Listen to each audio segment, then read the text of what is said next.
Thailand মালদ্বীপ ভেবে একদমই ভুল করবেন না, কারণ এটি আমাদের বাংলাদেশেরই একটি জায়গা, আর সেই জায়গাটি হচ্ছে বাংলাদেশের সবচেয়ে সুন্দর জায়গা সুন্দরবন।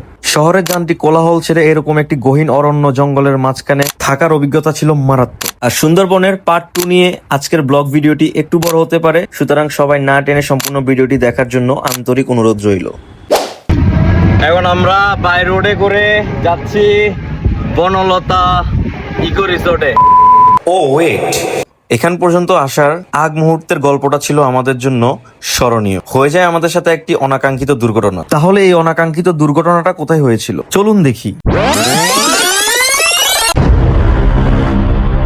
আমার পূর্বের ব্লগ ভিডিওটি আপনারা সবাই ইতিমধ্যে দেখেছেন। আমরা সুন্দরবনের সুন্দর ইকো রিসোর্টে ছিলাম। যারা যারা আমার পূর্বের ব্লগ ভিডিওটি দেখেন নাই তারা কাইন্ডলি দেখে নেবেন। সুন্দরবনের সুন্দর ইকো রিসোর্ট চেক আউট শেষ করে আমরা ওদেরই বোট দিয়ে চলে যাচ্ছিলাম সুন্দরবনের করমজলের উদ্দেশ্যে। ওখানে কিছুক্ষণ থেকে তারপরে আমরা আমাদের নেক্সট রিসোর্টে যাব, কিন্তু তার আগে হয়ে যায় আমাদের সাথে একটি অনাকাঙ্ক্ষিত দুর্ঘটনা। করমজলে ঠিক এখানে আসার সাথে সাথে আমাদের বোটটা ফুটো হয়ে গেছে, অর্ধেক পানি ভিতরে অলরেডি আছে। আমরা সবাই নেমে গেছি আমাদের ব্যাগ ট্যাগ নিয়ে।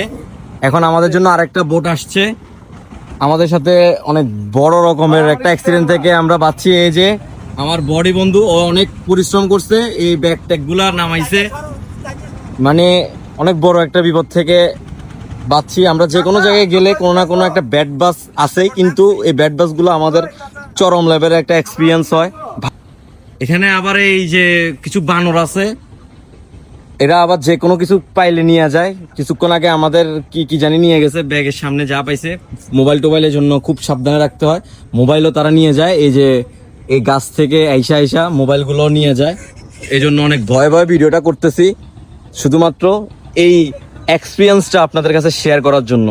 আল্লাহ আমাদেরকে অনেক বড় একটা বিপদ থেকে উদ্ধার করেছে। করমজলে আসার সাথে সাথে আমাদের বোটটা ফুটো হয়ে যাওয়ার কারণে আমরা অনেক বড় বিপদ থেকে রক্ষা পেয়েছি, আলহামদুলিল্লাহ। বোটটা যদি নদীর মাঝখানে বা অন্য কোথাও ফুটো হয়ে যেত তাহলে বুঝতেই পারতেছেন আমাদের সাথে কি হতো। তাছাড়া এই নদীতে রয়েছে প্রচুর পরিমাপের কুমির। তারপরে এমন একটি ব্যাড বাস খাওয়ার পরে আমরা এখানে আর বেশিক্ষণ স্টে করি নাই। তারপরে আমরা চলে যাই আমাদের নেক্সট ডেস্টিনেশন, দ্যাটস মিন আমাদের নেক্সট রিসোর্ট। আর রিসোর্টটিতে যাব আমরা বাই রোডে করে। নদী পথ হয়ে গেলে আমাদের সময় লাগতে পারে 1 ঘন্টারও বেশি, কিন্তু বাই রোড দিয়ে গেলে আমাদের সময় লাগবে 30 মিনিট। যার কারণে আমরা ডিসিশন নিয়েছি আমরা বাই রোডে করে যাব। তারপর সব বাধা বিপত্তি অতিক্রম করে এসে আমরা উঠে পড়ি অটোতে রিসোর্টে যাওয়ার উদ্দেশ্যে। করমজলের ওই জায়গাটিতে আমাদের পুরোটা দিন নষ্ট হয়ে যায়। না হলে আমাদের রিসোর্টে যাওয়ার কথা ছিল 2টার ভিতরে, কিন্তু রিসোর্টে যেতে যেতে আমাদের সময় হয়ে যায় অলমোস্ট 4:30।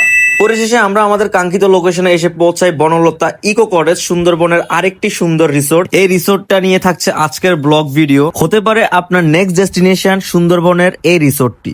আর এটি হচ্ছে বনলতা ইকো কটেজের লবি। আমরা ঠিক চলে আসি এই লবিতে। আর লবিতে আসার সাথে সাথে আমাদেরকে ওয়েলকাম ড্রিঙ্কস সার্ভ করা হলো, আর আমরা অনেক বেশি টায়ার্ড ছিলাম। আর এই ওয়েলকাম ড্রিঙ্কসটা ছিল আমাদের জন্য একদম রিফ্রেশিং। এই রিসোর্টে আমরা নিয়েছি 2 তলা বিশিষ্ট একটি ভিলা। এই ভিলার একদিনের রেন্ট যদি আপনাদেরকে ধারণা দিই তাহলে সেক্ষেত্রে আপনাদের মেম্বারের উপর ডিপেন্ড করবে। আপনাদের মেম্বার যদি 10 জন হয় তাহলে 35 থেকে 40 হাজার টাকা পর্যন্ত হতে পারে। মেম্বার যদি 4 জন, 5 জন, 6 জন কিংবা 7 জন হয় সেক্ষেত্রে 20 থেকে 25-এর মধ্যে থাকতে পারে। সুতরাং সম্পূর্ণ ডিপেন্ড করবে আপনারা কয়জন মেম্বার এই ভিলায় থাকতে চান।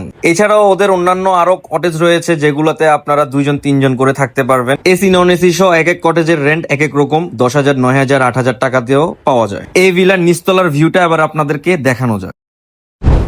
এবার চলে আসলাম আমরা এই ভিলার নিচতলায়, এবং নিচতলার ভিউটা দেখলে আপনার অবশ্যই ভালো লাগবে, কারণ এখানে রয়েছে আপনার জন্য আমার জন্য একটি প্রাইভেট সুইমিং। যদিও সুইমিংটা অনেক বেশি ছোট, কিন্তু এখান থেকে আপনি একটা ইনফিনিটি ভিউ পাবেন। ও পারে সুন্দরবন, এই পারে ঠিক আপনি সুইমিং করতেছেন, আর কি লাগে।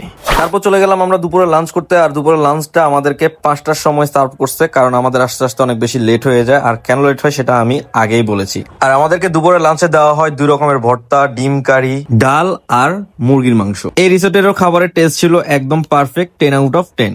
না বললেই নয়, এই রিসোর্টের রেস্টুরেন্টের থিমটা আমার কাছে বেশ ভালো লাগছে। দেখতেই পারতেছেন কতটা পরিপাটি এবং সাজানো গোছানো। রেস্টুরেন্টের এই ব্যালকনি থেকে বাইরের ভিউটা মারাত্মক সুন্দর লাগতেছে। বৃষ্টি হয়েছিল যার কারণে পুরো প্রাকৃতিক পরিবেশটা আরো বেশি সুন্দর লাগতেছিল। আর এরকম একটি প্রাকৃতিক দৃশ্য দেখে সারাদিনের টায়ার্ডনেস নিমিষের মধ্যেই চলে যায়। লাঞ্চ শেষ করে রেস্ট নিতে না নিতেই শুরু হয়ে যায় বারবিকিউ। আর এখানেও রাতের খাবার বারবিকিউ, চাইলে আপনি কাস্টমাইজ করে নিতে পারেন। আমরা আসছি খাইতে। আপনাকে অনেক ক্ষুধা লাগছে? অনেক ক্ষুধা লাগছে, সারাদিন অনেক টায়ার্ড ছিলাম, অনেক ঘুরছি গাড়ছি। সন্ধ্যা তেমন খাই নাই, ঘুমাইছি। এখন ঘুম থেকে উঠে খেতে আসছি, অনেক লেট হয়ে গেছে যদিও, পুরো রেস্টুরেন্ট ফাঁকা। দাতিনা মাছ, একটা মাছের সাথে একটা মাছ এটার ফ্রি মধ্যে দিছে কি শুধুমাত্র আছে আমাদেরকে। ভাই? আর এটা এটা কি হচ্ছে জানি দিছিলেন দুপুরে, বারবিকিউ ওইটা আছে? চিকেন, আর এটা হচ্ছে বারবিকিউ দাতিনা মাছ। কেওড়া, এটা আমার আমাদের ডাল পাশে। রাতের ডিনার। তারপর দিন সকালবেলা ঘুম থেকে উঠে পুরো রিসোর্টটাতে একটু হেঁটে বেড়াই। এরকম একটি জায়গায় সকালবেলাটা যখন শুরু হয় কার না ভালো লাগে। এরপর চলে যায় সকালের নাস্তা করতে। সকালে নাস্তাতে ছিল কি, একটা লেবু, বেগুন ভাজি, আর হচ্ছে ডিম, আর সাথে আছে the one and only blogger Shaon, যার ব্লগটা আপনারা দেখতেছেন। সকালের নাস্তাটা শেষ করার পর বাইরের দৃশ্যটা আপনাদেরকে একবার না দেখালেই নয়, কারণ সকালের ভিউটা অনেক বেশি সুন্দর থাকে এই সুন্দরবনে। এই জন্য সুন্দরবনটা এত বেশি সুন্দর। বারবার মন একটা কথাই বলে, feeling so good, feeling so good. আমি সবাই বলতে বাধ্য, কারণ এতক্ষণ বৃষ্টি ছিল না, হঠাৎ করে ঝুম বৃষ্টি শুরু হয়ে গেল এবং প্রাকৃতিক পরিবেশ আবারও অনেক বেশি চেঞ্জ হয়ে গেল এবং অন্যরকম একটি পরিবেশ তৈরি করে ফেললো। এটাই হচ্ছে সুন্দরবনের মারাত্মক একটি সৌন্দর্য। তারপর শুরু হয় আমাদের ইনফিনিটি ভিউতে সুইমিং করা। হোয়াটসঅ্যাপ গাইস, এখন আমরা আছি সুন্দরবনের ঠিক ইনফিনিটি একটা ভিউতে, আর ভিউটা হচ্ছে পাশেই হচ্ছে সুইমিং, ভিউ হচ্ছে ঠিক এইটা। আর কি লাগে, সুন্দরবন ওই সাইডে আর এই সাইডে সুইমিং করতেছি।